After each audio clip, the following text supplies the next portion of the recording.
Quelles sont les meilleures pratiques pour devenir formateur en ligne en 6 points? Alors, la première chose va consister à mettre en place des objectifs clairs.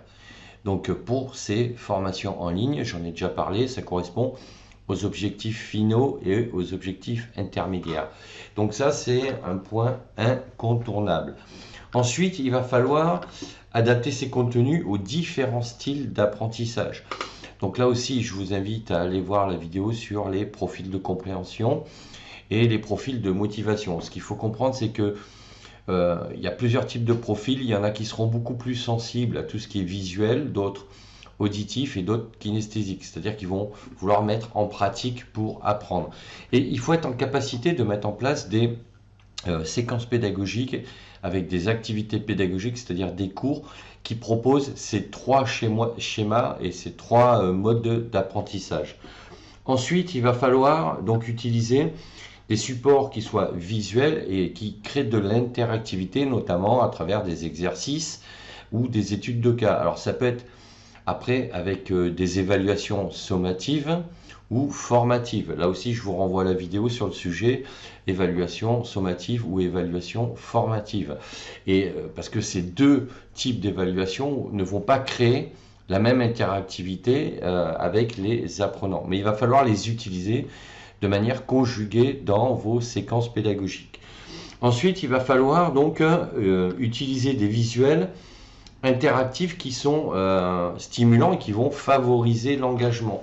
Donc vous allez bien évidemment utiliser différentes méthodes pédagogiques avec des méthodes qui vont présenter de la théorie, mais après qui vont faire des démonstrations pour capter beaucoup plus l'attention et derrière mettre par exemple un exercice pour valider la compréhension de l'apprenant. Puis vous allez utiliser des méthodes interrogatives pour interagir. Alors pour ce faire, vous allez pouvoir utiliser des webinars ou faire des cours en ligne, en live par exemple, avec des questions-réponses à la fin d'une présentation ou pendant toute la présentation. Ce sont quelques exemples, mais il va falloir créer de l'interactivité. Et ensuite, vous allez donc devoir, de cette manière, construire des formations avec une pédagogie, une méthode progressive. Il faut partir du général pour aller au plus précis. C'est-à-dire que dans un premier temps, il faut toujours poser les bases, le contexte du sujet que vous abordez en transmettant le maximum d'informations et de connaissances sur le sujet.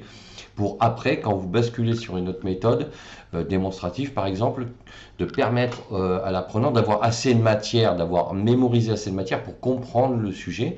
Et quand vous allez passer à une autre méthode pour le mettre en activité, à ce moment-là, là aussi, lui donner toutes les chances de réussir avec un maximum d'informations, un maximum de compréhension et en décrivant bien l'énoncé de l'exercice et l'objectif à atteindre que vous attendez de leur part. Donc ça c'est cinquième point. Et sixième point, ensuite il va falloir vérifier l'efficacité de vos formations.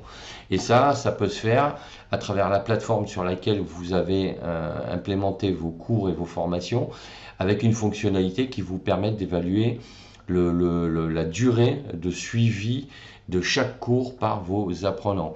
Et ça vous permet de savoir quels sont les cours les plus suivis. Alors logiquement, ils doivent suivre 100% des cours pour tous les apprenants. Hein. Mais si vous vous apercevez qu'ils décrochent par exemple sur certains cours à partir de la moitié, il va falloir vous poser les bonnes questions. Et donc c'est ça, il va falloir analyser, envoyer des questions à vos apprenants pour savoir pourquoi ce cours a fait qu'ils ne l'ont pas suivi jusqu'au bout, etc., etc. Et comme ça, vous, en fonction des retours, peut-être faire évoluer votre cours, le modifier. Donc voilà comment mettre en place des bonnes pratiques au niveau pédagogique quand on veut devenir formateur en ligne. Donc n'hésitez pas à me dire ce que vous en pensez en commentaire, à mettre un pouce bleu vers le haut, à vous abonner à la chaîne et sachez que vous pouvez télécharger gratuitement mon livre Devenir formateur en ligne. Le lien est dans la description de la vidéo. Merci, à bientôt, au revoir.